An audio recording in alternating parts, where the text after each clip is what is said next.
রাম নাম জপ করলে আমি সন্তুষ্ট হই, আর কেউ আমার নাম জপ করলে রাম সন্তুষ্ট হয়।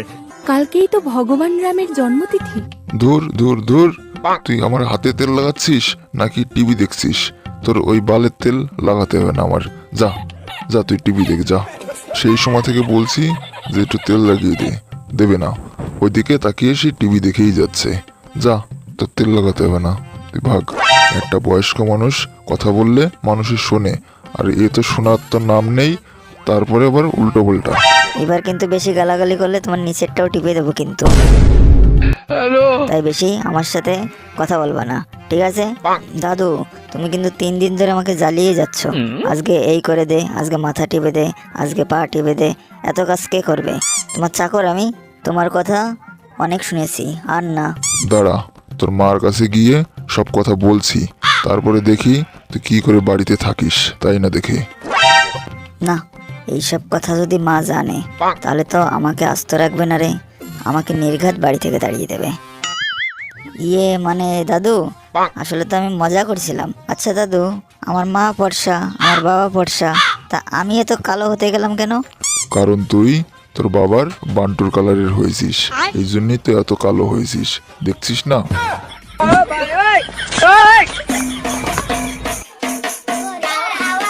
বলতো ভাই, আর কতক্ষণ বসে থাকবো সেই পাগলা বেটার জন্য?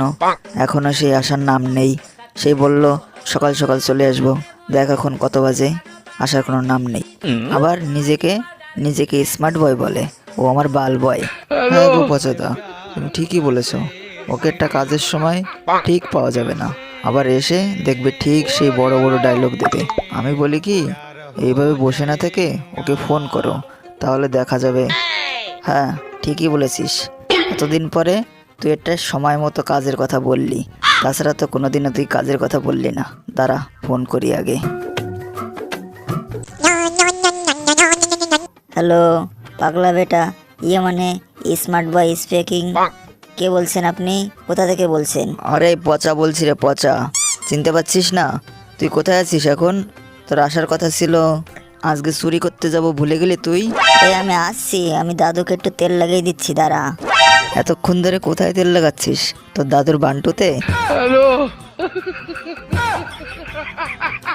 আরে না না, আসছি, দাঁড়া আসছি, 2 মিনিট লাগবে। হ্যাঁ চলে আয়, না হলে কিন্তু আমরা চললাম, আর দাঁড়াবো না কিন্তু। ইয়ে মানে দাদু, আমি যাব আর আসবো, এখনই চলে আসবো। আমার একটু দরকার আছে তো, তাই আর কি। তোমাকে এসে এই যে তেল ডলে যাচ্ছি, আবার এসে আবার তেল ডলে দেবো, ঠিক আছে? তুমি মন খারাপ করো না। হ্যাঁ যা তো, তুই তুই গেলেই বাঁচি, তুই আমার কাছে থাকলেই বিপদ মনে হয়। যা। পাগলা বেটা আসছে তাহলে, বুঝলি? তাহলে কি কি নিতে হবে সেগুলো গোছাই। আগে ব্যাগটা তো নে, ব্যাগটাকে গোছা, কোথায় রেখেছিস দেখ।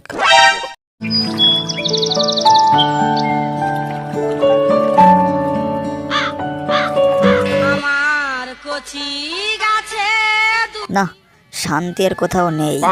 রাস্তায় গরম, বাড়িতে গরম, কোথাও শান্তি নেই।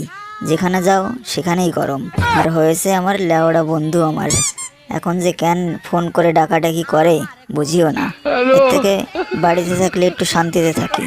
যতই হোক দাদুর সাথে একটু থাকা উচিত।